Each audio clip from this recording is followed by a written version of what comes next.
നമുക്കൊരു സിമ്പിളായിട്ട് മോരുകറി ട്രൈ ചെയ്താലോ? എൻ്റെ വീട്ടിൽ മാസത്തിലോ 1-2 തവണയൊക്കെ മാത്രം കേട്ടോ മോരുകറി, സാമ്പാർ, അവിലൊക്കെ വെക്കുള്ളൂ. ഒട്ടുമിക്ക ദിവസവും അവിടെയൊക്കെ നോണായിരിക്കും.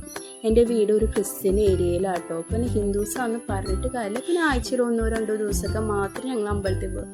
പക്ഷെ ഞാൻ മാരേജ് ചെയ്തിട്ടില്ലെങ്കിൽ ഒരു ടിപ്പിക്കൽ നായർ ഫാമിലിയൊക്കെയാണ്. അവിടെ ആണെങ്കിൽ എല്ലാ ദിവസവും സാമ്പാർ, മോര്, അവര്. പിന്നെ അവർക്ക് ഒരു ദിവസം അമ്പലത്തിൽ പോകാണ്ട് ഒരു ദിവസം തുടങ്ങിയില്ല. എൻ്റെ കെട്ടിയവൻ്റെ ഫേവറേറ്റും അത് തന്നെയാട്ടോ. നമുക്കിതിലേക്ക് ഒരു ചെറിയ കഷ്ണം കുമ്പളങ്ങ അരിഞ്ഞ് അതിലേക്ക് ആവശ്യത്തിനുള്ള മഞ്ഞൾപ്പൊടി, ഉപ്പ്, 4-5 പച്ചമുളക്, കറിവേപ്പില ആഡ് ചെയ്ത് ഒരു 3 വിസിൽ അടിക്കാനായിട്ട് വെക്കാം.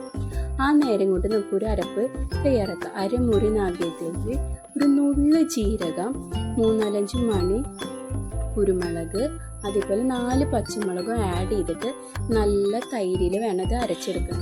വെള്ളത്തിൽ അരച്ചെടുത്ത് കഴിഞ്ഞാൽ ടേസ്റ്റ് കുറയും. മോരിൽ തന്നെ വേണത് അരച്ചെടുക്കാം. ഈ അരപ്പ് ഇതിലേക്ക് ഒഴിച്ച് തിളയ്ക്കാനായിട്ട് പാടില്ല. ആ നേരം കൊണ്ട് നമുക്ക് വറുത്തിടാനുള്ളത് തയ്യാറാക്കാം.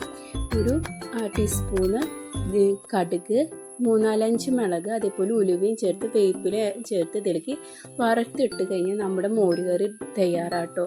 പിന്നെ ഇതിന് ശേഷം ഒന്ന് ജസ്റ്റ് ചൂടാക്കിയെടുക്കാനേ പാടുള്ളൂ. മോര് ചേർത്തതിന് ശേഷം ഇത് തിളയ്ക്കാൻ പാടില്ല.